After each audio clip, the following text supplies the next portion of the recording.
அப்போ நீங்க கிராமத்துல எந்த நிலையில இருக்குன்னு பாருங்க. பாவமா இருக்கு கிராமத்துல. அந்த தாமிரபரணி முகத்துவாரத்துல புன்னக்காயல் ஒரு கிராமம் இருக்கு. நானும் அங்க போயிட்டு வந்தேன். அப்போ இப்ப இல்ல, தாமிரபரணியை காப்போம் சொல்லிட்டு பாபநாசத்துல இருந்து புன்னக்காயல் வரைக்கும் நான் நடைபயணம் 2 நாள் பண்ணேன். நான் அப்ப புன்னக்காயல் கிராமத்துக்கு போனேன்.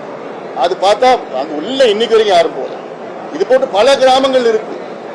இந்த பேசுறதுலாம் டிவியில பேசுறதுலாம் நிறுத்துங்க, நேரம் அங்க போங்க.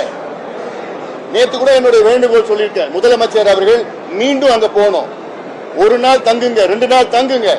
முதலமைச்சர் அங்க தங்கினா வேலை நடக்கும். அங்க அமைச்சர்கள் இருக்கிறாங்க, அது போதுமானது கிடையாது. அதனாலதான் அங்க போய் அழுத்தம் கொடுத்து, ஏன்னா அவங்க வாழ்வாதாரமே போயிடுச்சு.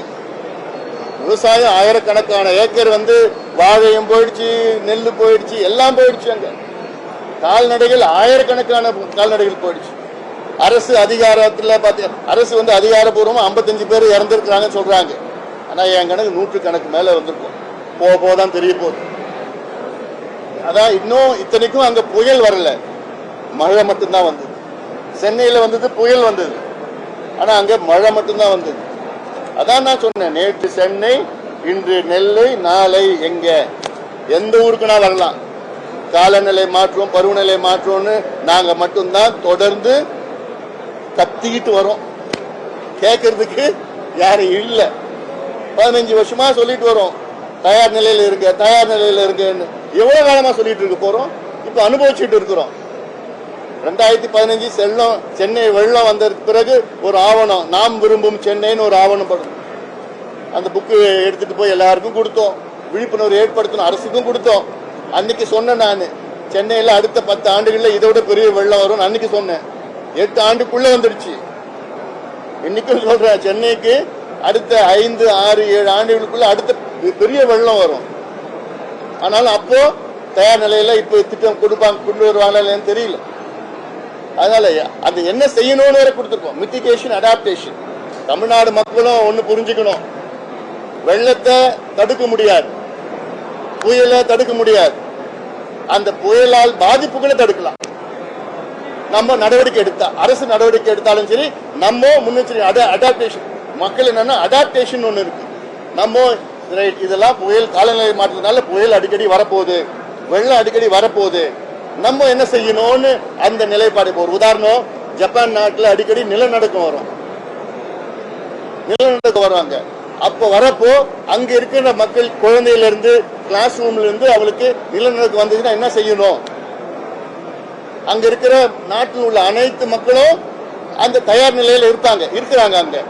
அதே போன்றுதான் இங்க பள்ளிக்கூடத்திலையும் டிசாஸ்டர் மேனேஜ்மெண்ட்னா என்ன அது கத்துக் கொடுக்கணும். அதுக்கப்புறம் பொதுமக்களும் விழிப்புணர்வு ஏற்படுத்தணும். நான் இன்னைக்கு வேடிக்கையா சொல்ல நினைச்சுக்காதீங்க, ஏன்னா இது பெரிய பிரச்சனை வரப்போகுது வரும் காலத்துல. ஒரு உதாரணம், லிபியா நாட்டுல நான் சொல்றது ஒரு 2 மாதத்துக்கு முன்பு லிபியா நாட்டுல அந்த மேக வெடிப்பு, அதாவது கிளவுட் பர்ஸ்டால ஒரே ராத்திரில 10,000 பேர் இறந்துருக்கிறாங்க. 10,000 பேர், அதுக்கு மேல சொல்றாங்க 10,000 பேர் ஒரு ராத்திரில தூக்கத்துல. அங்க அவ்வளவு தண்ணி அடிச்சுட்டு போய் கடல்ல உள்ள போயிடுச்சு. நீங்க என்ன கணக்கு தெரியல. அந்த நிலையெல்லாம் இங்க தமிழ்நாட்டுக்கு, இந்தியாவில எங்க வேணா வரலாம். அவிலாஞ்சியில 2019 ஒரு கிளவுட் பர்ஸ்ட் நடந்தது, பக்கத்துல இங்க இருக்கிற அவிலாஞ்சியில. ஹிமாச்சல்ல கிளவுட் பர்ஸ்ட் வந்தது, உத்தரகாண்ட்ல கிளவுட் பர்ஸ்ட் வந்தது, பெங்களூர்ல இதெல்லாம் இங்க வரதுக்கு என்ன ஒரு நாள் ஆக போகுது. மோசமான சூழல் வந்துட்டு இருக்கு. உலகம் முழுவதும் இது போன்ற நிலைப்பாடு, காலநிலை மாற்றங்கள் மிக வேகமாக நடந்து கொண்டிருக்கிறது. அதற்கு அரசு நடவடிக்கை எடுக்கணும், பொதுமக்கள் நடவடிக்கை எடுக்கணும். இதெல்லாம் தொடர்ந்து விழிப்புணர்வு ஏற்படுத்தணும்னு இந்த நேரத்தில் இன்னொன்னு நான் சொல்றது, இந்த நேரத்தில் இதுல நானா நீயா எல்லாம் அரசியல் பேசக்கூடாது.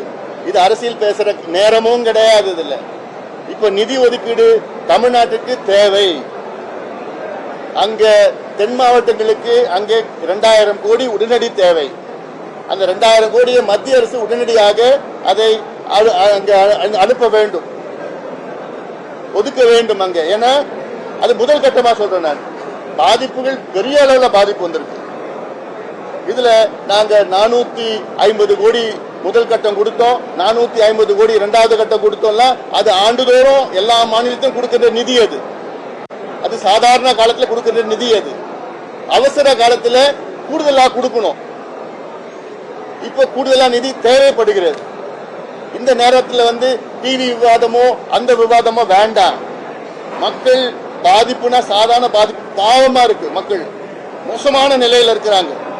இந்த நிலையில எதுவுமே பேசாம, அரசியல் பேசாம மக்களுக்கு உதவி செய்யுங்க. இன்னொன்னு, நேற்று திருநெல்வேலியில தூத்துக்குடியில போறப்ப பார்த்தேன், வெளியில இருந்து யாரும் அந்த அளவுக்கு வரல. சென்னையில ஒரு பாதிப்பு, அங்கங்க பெங்களூர்ல இருந்து வராங்க, பாம்பேல இருந்து, டெல்லியில இருந்து, கல்கத்தா, ஹைதராபாத்ல இருந்து, வெளிநாட்டுல இருந்து, துபாயில இருந்து நிதி எல்லாம் வருது. ஆனா தூத்துக்குடியில இருக்கிற மக்களுக்கு ஒண்ணுமே போல. அவங்க ஊடக நண்பர்கள் மூலமா கேட்டுக்கிறேன், உலகத்தில் வாழ்கின்ற அத்துணை தமிழர்களும் தூத்துக்குடி மக்களுக்கும் திருநெல்வேலி மக்களுக்கும் உதவி செய்யுங்கள். ஏன்னா ரொம்ப ஒரு பாவ நிலையில இருக்கிறாங்க. அங்க அவங்களுக்கு அது அனைத்து உதவிகளும் வேணும். உதவினா எப்ப பண்ணணும்னா வீடு கட்டி கொடுங்க, கால்நடைகளை அடுத்து மீண்டும் வாங்கி கொடுங்க, வாழ்வாதாரத்தை இழந்திருக்கிறாங்க. அவங்க அவசியமா நீங்க அவங்களுக்கு செய்யணும்னு ஊடக நண்பர் மூலமா நான் கேட்டுக்கிறேன்.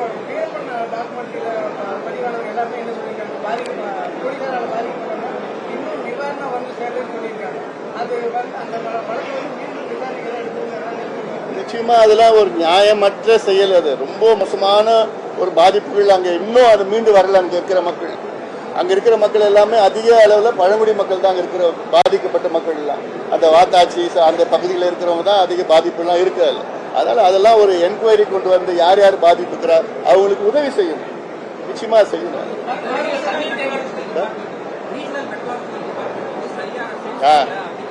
இதுதான்